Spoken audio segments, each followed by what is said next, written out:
यह शिकारी प्लेग की गंध सूंघता है। फिर उसने अपना चेहरा ढक लिया। फिर उसने सभी जानवरों को ढक दिया, सभी इंसानों की सांसें भी छिपा दी। फिर वे सावधानी से आगे बढ़े। जैसा सोचा था, निशाना सामने आ ही गया। प्लेग दरअसल सामने खड़े मवेशियों का झुंड था। मुख्य डॉक्टर के आदेश पर ही सभी लोग उस मवेशी झुंड की ओर दौड़े और मवेशी भी डरे नहीं, तुरंत शिकारी का पीछा करने लगे, उनसे भिड़ने की तैयारी में। तभी शिकारी ने जल्दी से लंबे बाल जैसी रस्सियां फेंक दी और एक कतार की बाड़ बना डाली। घबराए मवेशियों का झुंड सहज रूप से मुड़ा। उन्हें पता ही नहीं था कि आगे खाई है। उनके पास रुकने का मौका भी नहीं था। वे सीधे खाई में गिर पड़े। इसी समय एक बैल अचानक चौंका। वह शिकारी पर झपटा। उसने एक कमजोर युवक को निशाना बनाया। वह युवक धरती पर गिरा दिया गया। वह युवा दरअसल सरदार का बेटा कोड़ा था और बैल ने भी उसे छोड़ने का इरादा नहीं किया। उसने कोड़ा को सींग से खाई की दीवार पर लटका दिया। गुस्साए सरदार ने तुरंत बालों की रस्सी फेंकी, लेकिन गुस्सैल बैल नहीं रुका। सीधे कोड़ा को खाई के किनारे से धकेल दिया। सौभाग्य से उसने एक पत्थर पकड़ लिया। उसके पिता ने चिल्लाकर कहा, मत छोड़ना, लेकिन दुर्भाग्य से पत्थर 1 सेकंड से भी कम समय में टूट गया। कई बार चोट लगने के बाद आखिरकार कोड़ा एक संकरी चट्टान पर गिरा और बेहोश हो गया। उसके पिता उसे बचाने के लिए कूदना चाहते थे, पर भीड़ ने उन्हें पकड़ लिया। उप सरदार ने कहा, आपका बेटा अब मर चुका होगा, लेकिन हम आपको नहीं खो सकते। आप सरदार हैं, हमें अब भी आपके साथ कबीले में लौटना है।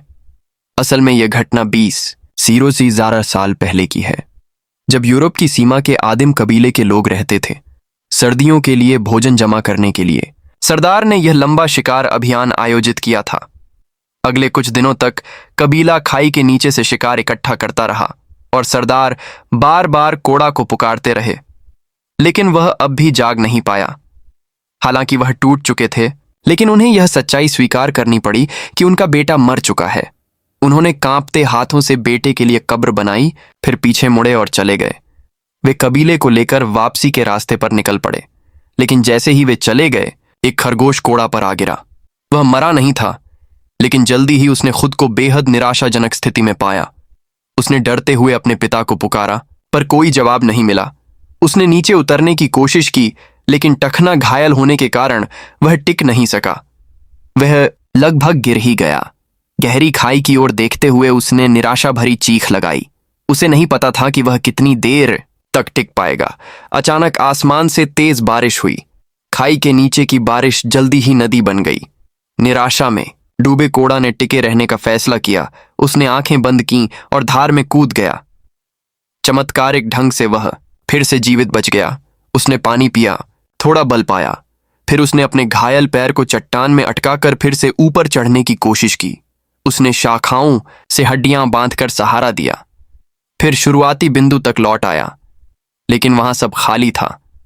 सिर्फ वह खाना बचा था जो उसके पिता ने उसके लिए छोड़ा था। कोड़ा निराश और असहाय था। उसने हाथ ऊपर उठाया और तभी सामने कुछ भेड़िए आ गए। वह घबराकर उठ खड़ा हुआ। घायल पैर के साथ वह एक सूखे पेड़ की ओर भागा। वह ऊपर चढ़ना चाहता था, लेकिन एक धूसर भेड़िए ने उसे काट लिया। उसने खंजर निकाला और भेड़िए को मार डाला। तभी वह किसी तरह पेड़ पर चढ़ पाया। भेड़िए रात भर पेड़ के नीचे डटे रहे और आखिरकार चले गए। सिर्फ घायल धूसर भेड़िया वहीं पड़ा रह गया। कोड़ा ने खंजर और लकड़ी की डंडी से एक भाला बनाया। वह उस भेड़िए को मारने ही वाला था, लेकिन उसकी निडर आंखों को देखकर कोड़ा का दिल पसीज गया। वह सोचने लगा कि दोनों की तकदीर एक जैसी है। दुर्भाग्य से उसे उसके साथी भेड़ियों ने छोड़ दिया था, तो कोड़ा ने उस दूसरे भेड़िए का मुंह बांध दिया और उसे गुफा में ले आया। कई कोशिशों के बावजूद आग नहीं जला पाया। कोड़ा को ठंड सहनी पड़ी। अगले दिन उसने पूर्वजों द्वारा छोड़े गए कुछ बर्तन पाए। उसने जड़ी बूटियां चुनी और घाव पर रखीं। तभी सामने वाला भेड़िया मुंह की रस्सी खोल बैठा। हालांकि कोड़ा डर गया, लेकिन उसने दया दिखाकर उसे पानी पिलाया, कीड़ों से उसका घाव साफ किया, यहां तक कि उसे कीड़े खाने के लिए भी दिया। कोड़ा की देखभाल से भेड़िया धीरे धीरे निश्चिंत हुआ और उसकी दया को स्वीकार करने लगा। जब कोड़ा ने खरगोश मारा और आग जलाने की कोशिश कर रहा था, तभी भेड़िया खरगोश का मांस छीनने आया। कोड़ा ने उसे थप्पड़ मारा ताकि अपना मालिकाना हक दिखा सके। फिर चमकते तारों वाले आसमान के नीचे कोड़ा ने भेड़िए से अपने दुख बांटे। वह सचमुच घर लौटना चाहता था, लेकिन अब पिता उसके साथ नहीं थे। उसे नहीं पता था कि वह घर का रास्ता ढूंढ पाएगा या नहीं। कुछ दिनों के आराम के बाद कोड़ा और भेड़िए के घाव भर गए। वह भेड़िए के साथ शिकार बांटना चाहता था, क्योंकि बर्फ पिघलने से पहले उसे कबीले लौटना था। लेकिन चाहे कोड़ा कहीं भी जाए, वह भेड़िया उसका पीछा करता रहा। इस तरह इंसान और भेड़िए की जोड़ी घर की ओर निकल पड़ी। कोड़ा ने उस भेड़िए को नाम दिया अल्फा। जैसे ही वे जंगल से गुजरे, अल्फा ने जंगली सुअर देखा और उसे कोड़ा की ओर दौड़ाया, लेकिन डरा हुआ कोड़ा सहयोग नहीं कर पाया। शिकार विफल रहा। इससे अल्फा की नजर में उसकी हैसियत घट गई। लेकिन अंत में कोड़ा की पुकार पर अल्फा फिर उसके पीछे हो लिया। दिन बीतते गए, दोनों के बीच गहरी समझ बनने लगी। शिकार की सफलता बढ़ी और उनका रिश्ता और मजबूत हो गया। रात में गर्माहट के लिए अल्फा चुपचाप कोड़ा के पास लेट जाता, अपनी गर्मी से उसे राहत देता। सुबह अल्फा की राहनुमाई में कोड़ा मुस्कुराते हुए नींद से उठता। वह अल्फा के साथ पास की झील में नहाता, फिर अल्फा द्वारा पकड़ी गई बड़ी मछली खाता। उस रात जब वे भोजन कर रहे थे, अचानक भेड़ियों का झुंड आ गया। सरदार भेड़िया गुस्से से उनकी ओर बढ़ा। कोड़ा को लगा कि अब वह मर जाएगा, लेकिन तभी अल्फा ने कुछ देखा। वह धीरे धीरे आगे बढ़ा। कोड़ा ने उसे चूमा और कहा, यह आदमी मेरा है, मेरी इज्जत रखो। सरदार भेड़िया सचमुच चला गया। असल में वह अल्फा का पति था। यह देखकर कोड़ा ने कहा, अल्फा जाओ, अपने परिवार के पास रहो, यही सबसे बड़ी खुशी है। अल्फा ने उदास नजर से कोड़ा को देखा और रात में गुम हो गया। अकेला कोड़ा आगे चलता रहा।